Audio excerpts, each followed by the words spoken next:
কখনো কখনো নির্বাক হয়ে যেতে হয়। আমরা দীর্ঘদিন এই জাতি দুর্ভাগা বলতে হবে আসলে।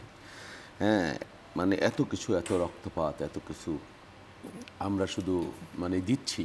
এখন আপনি বলতে পারবেন কার ব্যর্থতা, কার সফলতা, কার কারণে, সেটা ভিন্ন আলোচনা। কিন্তু সত্যিকার অর্থেই বাংলাদেশের মানুষ একটা হতভাগ্য দুর্ভাগ্য মানুষ। না হলে ৯ মাস হলো আমরা ফ্যাসিবাদকে মাত্র উৎখাত করলাম। এর মধ্যে এই ৯টা মাস মানে আমরা আসলে ঐক্যবদ্ধ থাকতে পারলাম না, বা থাকতে দেওয়া হলো না, বা থাকা গেল না। এটা খুবই দুর্ভাগ্যজনক এই বাস্তবতা।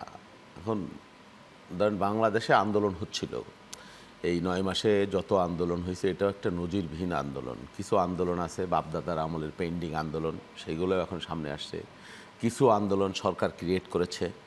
হ্যাঁ, ওই যে আমি খাড়াইয়া দামু স্যার আপনি আমার বসাইয়া দিয়েন, এরকম আন্দোলনও আছে। আবার কিছু আন্দোলন যৌক্তিক আন্দোলনও আছে। তো এই সামগ্রিক বাস্তবতা, বিএনপি সবেমাত্র 4 দিন না 5 দিন হলো বিএনপি একটা দাবিতে আন্দোলনে আছে। এই পর্যন্ত বিএনপি এমন কোনো আন্দোলন করেনি, সরকারের বিরুদ্ধে কোনো কিছুই বলেনি, বা এই আন্দোলনটাও গোটা সরকারের বিরুদ্ধে একটা আন্দোলন না, কিন্তু সরকারের একটা অংশ। এটা কি সেই পেন্ডিং আন্দোলনের একটা, আপনি যে বলেন পেন্ডিং না, এটা তো ক্রিয়েট করা আন্দোলন। এটা ক্রিয়েট করা আন্দোলন। আমাকে আবার বাধ্য করা হচ্ছে রাজপথে নামতে।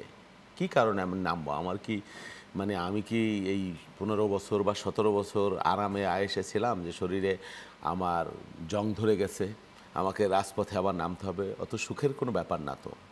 ব্যাপারটা দুঃখের, দুর্ভাগ্যের। আর একটা প্রশ্ন করতেই চাই, যে যেটা একদম অনেকে জানবার চেষ্টা করছেন বা জানতে চাচ্ছেন বিএনপির কাছেও, যে বিএনপির কি আন্দোলনের আর অন্য কোনো ইস্যু নেই? ইশরাক হোসেনকে একেবারে বসাতে এই আন্দোলনটাই বিএনপি সবার আন্দোলন কেন হয়ে দাঁড়ালো? কারণ প্রমাণ করবার প্রয়োজন ছিল যে আপনি কে, আপনার ইন্টেনশন কি, আপনার গন্তব্য কি, আপনার গোল কি, আপনার টার্গেট কি। ওই যে ঝিকে বোঝে না, মানে ওই মানে শেখানো না, আসলে জিনিসটা অন্য অর্থে হয়ে যায়। মানে আপনার মুখোশটা উন্মোচন করবার প্রয়োজন ছিল।